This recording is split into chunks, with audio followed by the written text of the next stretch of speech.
우리 찬양대에 찬양한 것처럼 우리를 새롭게 하시는 주님의 기쁨이 여러분 안에 늘 충만하기를 바랍니다.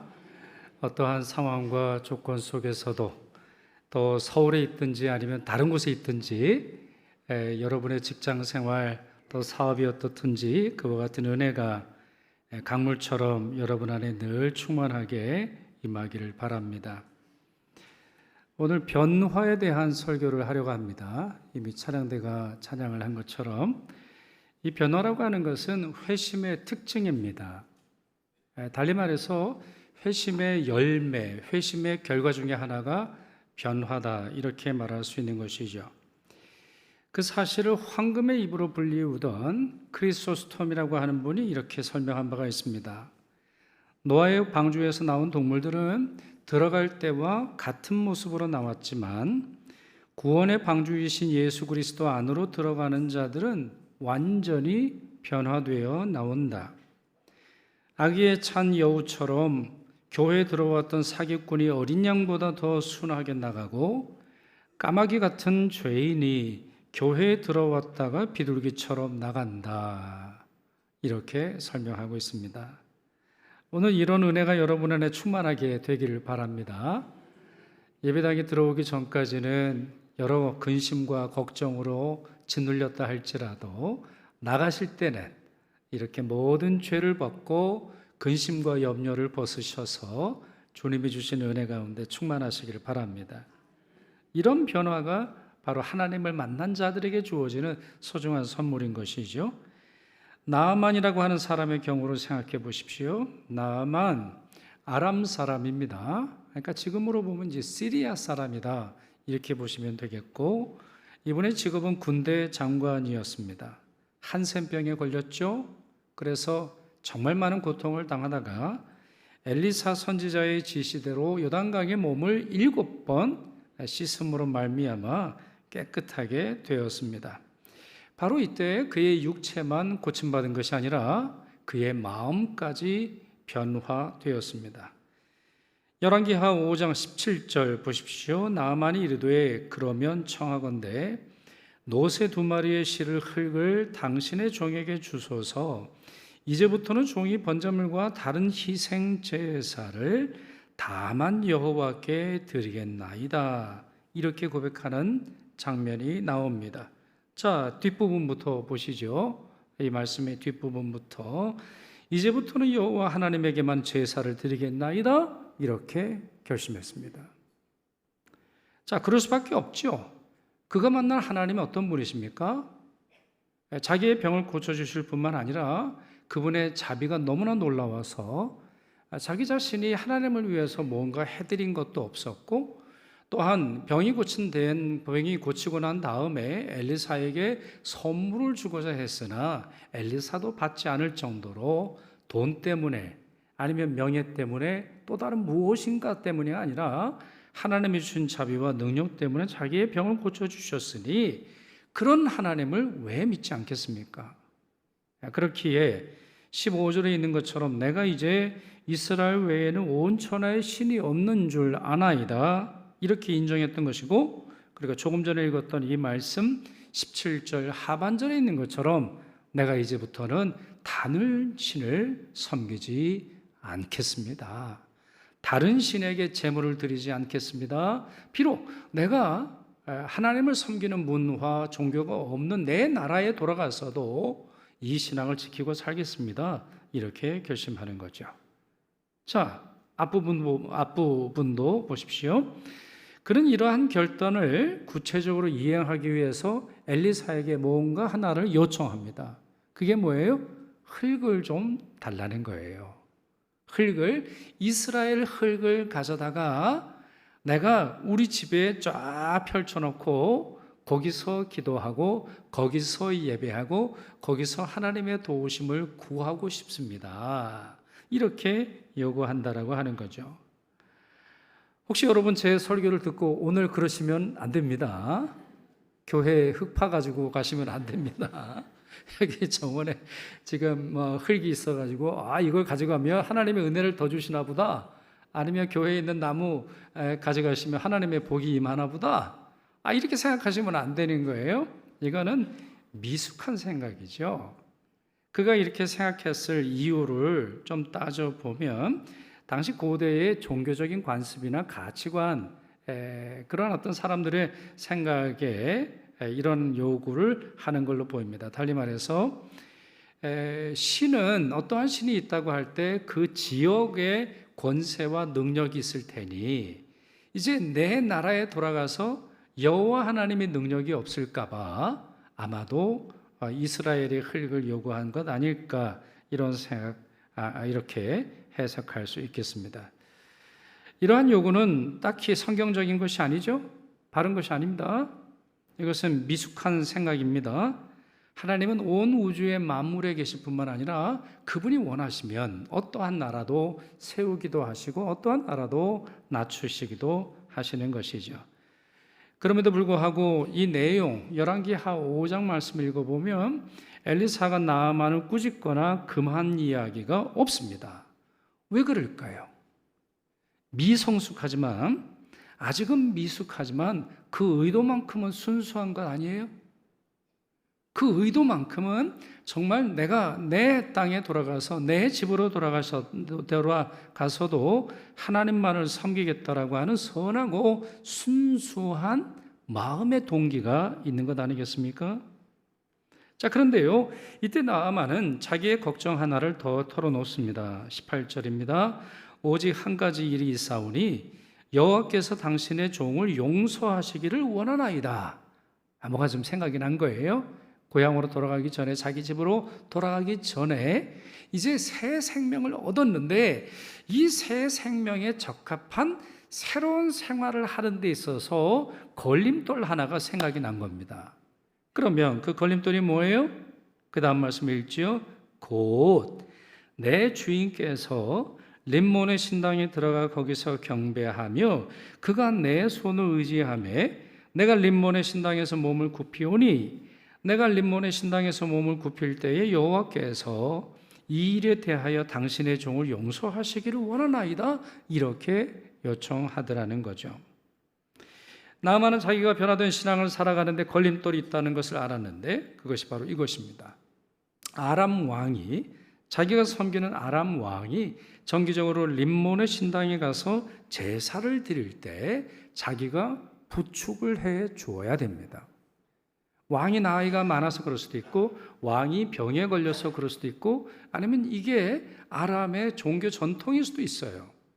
그러니까 그 나라를 통치하는 왕이 그 나라의 군사력을 통치하는, 군사적 모든 것들을 컨트롤하는 군대 장관과 함께 이렇게 제사를 드리는 것이 그들의 전통일 수도 있겠습니다. 여기에 보면 자기 손을 의지한다, 내 주인이 나의 손을 의지한다라고 하는 말이 나오는데 이것은 동작을 의미할 수도 있겠고 아니면 왕의 신복 아니면 왕의 오른팔이 되었다라는 것을 의미할 수도 있겠죠. 자, 그러니 쉽게 상상하실 수 있죠. 자, 왕이 림몬 신상 앞에서 서서 고개를 숙이고 허리를 숙이고 절을 하게 될 때에 그가 잡고 있는 팔이 이 나아만이 허리를 숙이지 않을 수 없었던 상황입니다. 자, 이때 엘리사가 뭐라고 대답을 했을까요? 이러한 공적인 임무 때문에 내가 허리를 숙이지만 그러나 나는 하나님을 섬기는 마음에서 결코 포기하거나 아니면 다른 어떤 우상 숭배를 하지 않는다라고 결심했던 이 나아만을 향해서 엘리사가 뭐라고 대답을 했을까요? 아니, 이 사람아, 하나님을 믿으려면 제대로 믿어야지. 그깟 군대 장관이 뭐라고? 그만두시오. 그렇게 해서라도 하나님을 믿는 신앙의 순결함을 지켜야 합니다. 이렇게 말했을까요? 그렇지 않아요. 열왕기하 5장 19절 보면 엘리사가 평안히 가라, 평안히 가라, 평안을 빌어주는 것을 볼 수 있습니다. 매우 해석하기 어려운 그러한 본문 중에 하나인데 그가 이렇게 어떻게 보면 문제가 있고 미숙하고 미신적으로 보여지는 요구조차도 그대로 허락한 이유는 아마도 하나님께서 그에게 직접 말씀하실 수 있으시거나 아니면 그가 우상 숭배를 피할 능력과 성숙함을 점차로 터득하기를 원하고 믿었기 때문이 아닐까, 이런 생각을 하게 됩니다. 자, 이것이 열왕기하 5장에 나오는 나아만과 관련된 이야기인데 저는 이 기록을 굉장히 좋아합니다. 특별히 좋아하는 이유가 있어요.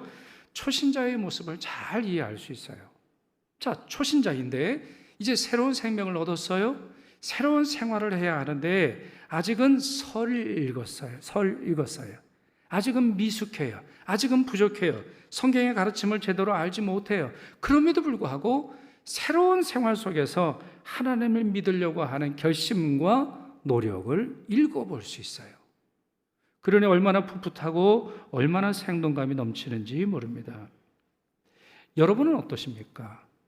여러분은 많은 분들이 오랫동안 신앙생활을 하셨는데 여러분에게는 이러한 열망이 있습니까? 새로운 생명에 걸맞는 새로운 생활에 대한 소망과 결심이 있습니까? 아니면 그러한 새로운 생명에 걸맞지 않은 잘못된 구습을 아직도 유지함으로 말미암아 마음의 안타까움을 품고 계십니까? 아니면 초신자의 그 모습 그대로 지금도 하나님께 변명과 용서만을 구하고 계십니까? 이러한 변화, 달리 말해서 새로운 생명을 얻었다면 새로운 생활이 뒤따라와야 한다라고 하는 이러한 변화를 신학적으로 잘 풀어 설명한 사람이 베드로와 바울입니다. 두 사람은 그럴 수밖에 없지요. 일단 두 사람이 급격한 변화를 겪지 않았어요? 베드로를 보면 그는 물고기를 잡는 어부였으나 주님의 선택하심으로 말미암아 사람에게 전도하는 사도가 되었습니다. 또한 바울은 어떻습니까? 그의 이름은 사울이었으나 빛으로 강림하셨던 예수 그리스도를 말미암아 그의 모든 삶이 뒤바뀌는 것을 볼 수 있죠. 특별히 바울 서신에 이와 같은 내용이 정말 많이 나오는데 저는 오늘 골로새서 3장 말씀을 여러분과 살펴보려고 합니다. 이 말씀이 중요한 이유는 부활하신 그리스도를 믿는다면 또한 그 영광의 그리스도, 이 세상 모든 만물의 주인이실 뿐만 아니라 만유에 펼쳐 계신 그 예수 그리스도를 자기의 구주로 믿는다면 어떠한 변화가 있어야 하는지 이 본문이 잘 설명해 줍니다. 10절 보시지요.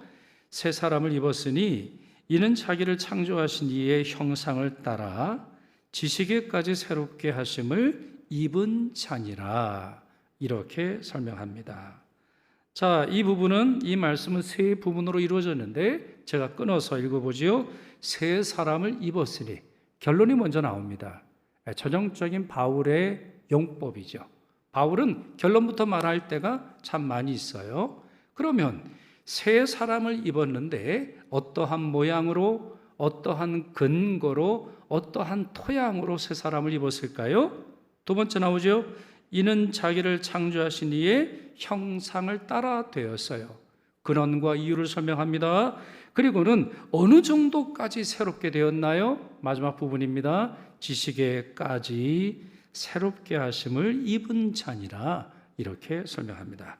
자, 찬찬히 한번 보죠. 새 사람을 어떻게 했다고 되어 있어요? 새 사람을 입었다라고 되어 있습니다. 그러니 이 말은 그 전에 옛 사람을 벗었다라고 하는 것이 전제되어 있죠.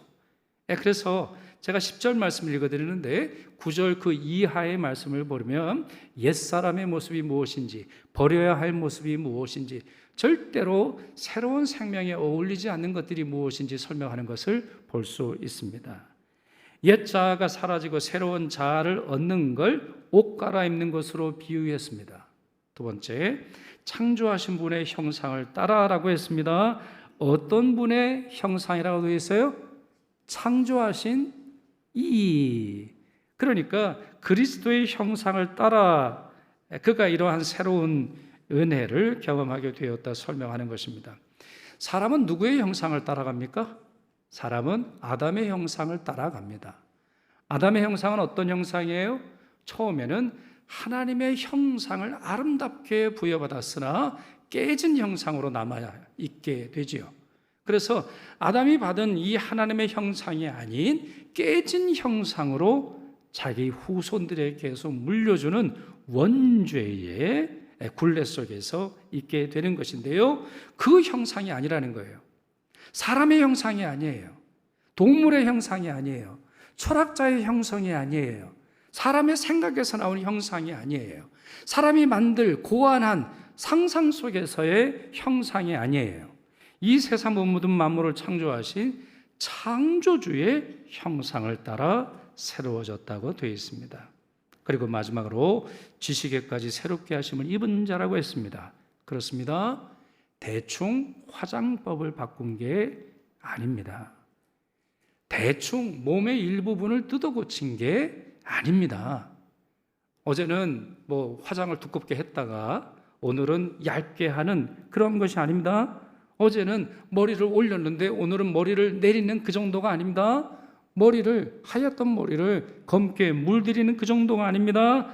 한두 가지 액세서리를 가지고 몸에 두르는 그 정도의 그렇게 겉모습만 바뀐 게 아니라 생각과 사고와 근원과 깨달음에까지도 바뀌었음을, 달리 말해서 총체적 변화를 겪었음을 그가 설명하고 있는 것입니다. 그러면서 바울은 그 실제 사례 하나를 11절에서 설명하죠. 자, 이 말씀 제가 한번 읽어보죠. 거기에는 헬라인이나 유대인이나 할례파나 무할례파나 야만인이나 스구디아인이나 종이나 자유인이 차별이 있을 수 없나니 오직 그리스도는 만유시요 만유 안에 계시니라, 이렇게 설명하고 있습니다. 사도 바울은 이 말씀 속에서 당시 사회에서 서로 대립하는, 서로 적대시하는 두 개의 그룹을 서로 마주보면서 열거해 놓고 있습니다. 헬라인이 나오죠. 그리고 유대인이 나옵니다. 유대인들을 무식하고 돌만 밝힌다 깔보았습니다. 유대인들은 헬라인을 사람으로 안 불렀지요. 개라고 불렀습니다. 할례파는 무할례파를 정통이 아닌 사람으로 보면서 매일 아침 자신들이 저와 같이 할례 없이 살아가는 자처럼 되지 않게 하심을 하나님께 감사하고 하루를 시작했어요. 반면에 무할례파는 할례파를 꼴통 보수다 이렇게 말하며 싫어했죠. 뿐만 아니라 바울은 야만인으로 취급되는 사람들, 노예나 자유인을 언급하면서 이 모든 사람들 사이에 차별이 없는데 그 이유는 매우 간단합니다. 사회법 때문인가요? 헌법이 바뀌었기 때문이에요? 혁명이 일어난 겁니까? 사람들의 합의가 바뀌었어요? 민주적 절차 때문입니까? 아닙니다. 맨 마지막에 뭐라고 되어 있어요? 오직 그리스도는 만유시요 만유 안에 계시기 때문이라는 겁니다. 간단히 말해서 예수 믿는 믿음 때문에, 예수 믿는 믿음이 내게 새 생명을 주셨기 때문에 비록 사회에서는 종과 자유인을 구별하고 또한 부자와 가난한 자를 서로 나눠 놓았을 뿐만 아니라 출신과 사상과 직업과 모든 것들로 말미암아 서로 금을 나누고 장벽을 치는 그러한 세상이지만 우리는 그렇게 살지 않겠다라고 선언하는 내용이 되겠습니다. 세베루스라고 하는 로마 황제가 칙령을 발표합니다. 그것이 주 202년이에요. 202년. 이때부터 대규모 박해가 교회에 내려지는데 그때 북아프리카의 카르타고라고 하는 지역에 특이한 순교 사건이 보고가 됩니다. 모두 5명이 체포됐어요. 황제의 금지에도 불구하고 기독교를 개종했기 때문이지요. 이때 이 중에서 페르페투아라고 하는 귀부인이 있었습니다. 상당히 높은 지위에 있었고 또한 임신 중이었다고 하지요. 그녀가 맹수에게 희생되어 순교를 당하는 날입니다. 군중들이 깜짝 놀랄 모습이 펼쳐졌습니다. 자유인이었고 귀부인이었었고 그 누구보다도 신분이 높은 이 페르페투아가 자기의 노예이면서 동시에 그리스도인이었고 동시에 함께 순교를 당하는 펠리키타스라고 하는 손에 이 여인의 손을 잡고 원형 경기장에 나타났기 때문입니다. 이러한 일은 로마에서 일어나지 않습니다. 손을 잡았다라고 하는 말은 동료라고 하는 말입니다. 손을 잡았다고 하는 말은 친구라는 말이에요. 손을 잡았다라고 하는 것은 가족이라고 하는 말입니다. 그런데 당시의 로마의 문화로 생각을 해보면 노예는 주인의 소유물이지 인격적인 대상이 될 수 없습니다. 노예는 나의 친구가 될 수 없어요. 노예가 아무리 뛰어나고 아무리 지식이 많고 아무리 많은 도움을 준다 할지라도 그것은 주인의 재산에 불과한 것이지 사랑을 나눌 만한 대상이 아니었습니다. 당시 사회적 관습으로는 도저히 이해할 수 없는 행동이었지요. 그러나 이 페르페투아는 수많은 이교도들 앞에서 기독교가 어떠한 종교인지 보여주었습니다. 기독교라고 하는 것은, 기독교 신앙이라고 하는 것은 견딜 수 없는 박해 속에서도 오직 예수를 믿는 종교일 뿐만 아니라 사회적 신분을 뛰어넘는, 사회적 장벽을 뛰어넘는, 사람들이 만들어 놓은 편견과 선입견을 뛰어넘어서 사랑을 실천하는 종교라고 하는 이 위대한 사실을 공개적으로 보여주는 것입니다. 자, 그렇다면 이와 같은 실제의 사례뿐만 아니라 또 더 나아가서 그리스도 안에서의 새 생활에 적합한 그리스도인의 덕목과 생활은 무엇일까요? 바로 그 내용이 오늘 본문 12절에서 17절까지 잘 정리가 되어 있습니다. 첫째, 잘 들어보십시오.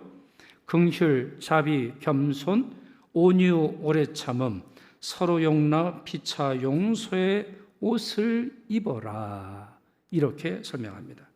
다시 한번 옷에 대해서 설명하고 있네요. 긍휼, 자비, 겸손, 온유, 오래 참음, 서로 용납, 피차, 용서함으로 지어진 옷을 입어라. 이렇게 설명합니다. 여러분을 보시기에도 제가 목사 가운을 입고 있는데 목사 스토를 메고 있죠. 절기를 의미하는 초록색의 스토를 메고 있죠. 또한 제 오른쪽에 보면 소매가 있고 그리고 팔이 있고 또 왼쪽에도 역시 그와 같은 구조로 있고 통으로 된 옷이 있습니다. 근데 이 중에 한 부분이 잘못되어 있다면 어떨까요? 이쪽에 소매가 잘못되어 있어요. 아니면 어느 날 제가 설교하러 올라왔는데 오른팔이 없는, 다른 데는 다 괜찮은데 오른팔이 잘려진 그러한 가운을 입고 있다고 생각을 해보세요. 어떻게 어울리나요? 적합한가요? 거룩한가요? 그렇지 않다라고 하는 것이죠. 사도 바울이 이렇게 열거하는 이유는 이 중에 하나만 있으면 된다 설명하는 것이 아니라 이와 같은 옷을 입어라, 이와 같은 것들을 갖추어 살아라 설명하고 마지막에 14절에 사랑의 띠를 띄워라. 사랑의 띠를 띄워라. 이 모든 것에 사랑을 더함으로 말미암아 이 모든 것에 의미를 주라 설명하고 있는 것이죠. 둘째, 그리스도의 평강을 추구하고 감사하며 살라고 했습니다. 15절에 나와 있죠. 미움과 교만과 증오와 정죄와 불평과 원망과 대립과 차별은 그리스도인의 새 생활에 어울리는 것이 아니란 말입니다. 셋째, 예배의 삶을 살라고 했습니다. 16절 읽어보시죠. 같이 있습니다. 그리스도의 말씀이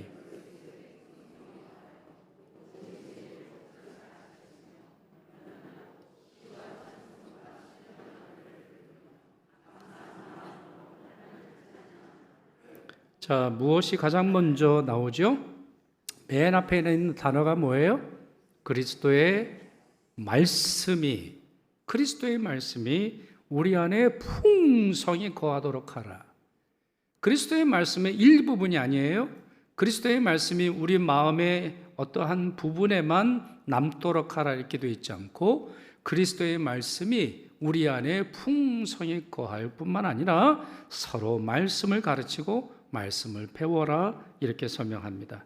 말씀 중심의 생활을 의미하는 것이죠. 그리고 나서는 예배에 대한 말씀을 하고 계시는데, 예배에 대한 말씀을 전하고 있는데, 자, 노래와 관련되어 있는 세 가지가 나옵니다. 그게 뭐죠? 우리 두 번째 줄에 맨 끝에 있는데 뭐예요? 시, 찬송, 신령한 노래라고 되어 있어요. 시는 뭡니까 여러분? 시편입니다. 가장 고상하고 가장 훌륭하고 가장 거룩하며 가장 소중한 노래는 시편입니다. 그래서 여러분 반복적으로 시편을 읽고 묵상하시라 말씀을 드리는 거고요. 그리고 찬송이라고 하는 단어가 나오는데 이것은 바로 예배 중에 부르기 위해서 만들어진 찬송, 교회의 찬송을 의미하는 거죠. 그러면 여러분 마지막은 뭘까요? 신령한 노래라고 나오는데 이게 뭡니까? 정확하게 말하면 신령케 하는 노래다, 이렇게 번역하는 것이 더 좋을 것 같은데 이런 겁니다. 사람들이 쉽게 부를 수 있는 가락에 성경 말씀이나 신학적인 내용이나 고백을 가사로 얹어서 부르는 노래를 말합니다. 이러한 찬송가를 말하는 거예요. 예를 들어서 보면 찬송가 70장 보시죠. 70장 보시는 게 아니라 찬송가 70장을 예로 들을 수 있을 것 같아요. 이 찬송가는 우리도 참 많이 부르는 겁니다. 피난처 있으니 환난을 당한 자 이리 오라 라고 하는 그런 찬양이 되겠습니다. 근데 이 찬양은 원래 그 곡을 어디서 가져왔느냐? 영국 국가에서 가져온 겁니다. 그러니까 우리식으로 말하면 이제 애국가가 되겠는데, 그러면 영국 국가의 가사는 뭐예요? 하나님 여왕을 구원하소서. 예배하고는 전혀 적합한 그런 곡이 아니죠. 자, 그러나 이 곡을 영국 사람 중에는 모르는 사람이 없을 거고, 아니면 영국 연방에도 이 노래를 모르는 사람이 없을 터이니 의도적으로 가락은 그걸 가져오고 거기에 가사를 넣어서 부른 찬송가가 바로 이런 곡이라는 거죠. 자, 이런 식의 찬송가가 우리 찬송가에는 여러 됩니다. 사실 상당히 많습니다. 지금으로 볼 때는 우리는 찬송가가 가장 높은 수준의 성가곡인 것처럼 생각을 합니다만, 당시는 복음성가였습니다. 사람들이 부르기 쉬운 그러한 음악을 통해서 하나님을 찬양하고자 이런 곡들을 많이 지은 것을 볼 수 있죠.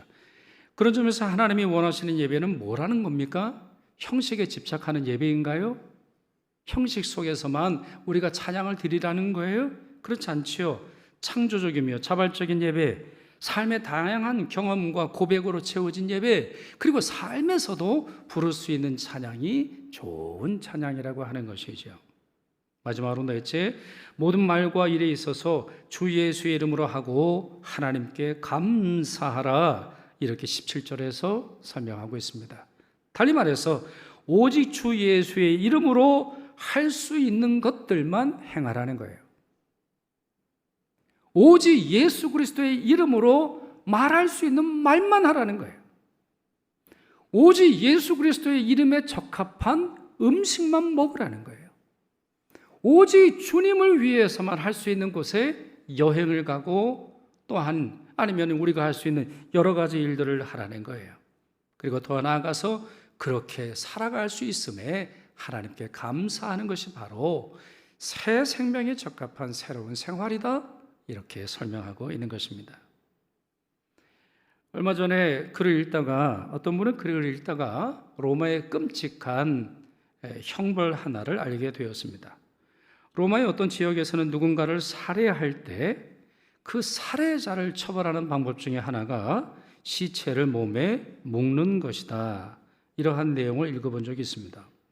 이거 정말 무서운 겁니다. 정말 무서운 거예요. 자, 내가 누구를 죽였는데 그 사람을 내 몸에, 내 등에, 아니면 내 앞에 묶어 놓는다고 생각을 해보십시오. 그 처벌의 효과는 그리 오래 걸리지 않겠죠. 죽은 사람의 몸이 산 사람의 몸을 부패시키겠죠. 썩게 할 겁니다. 썩은 냄새가 진동하게 할 겁니다.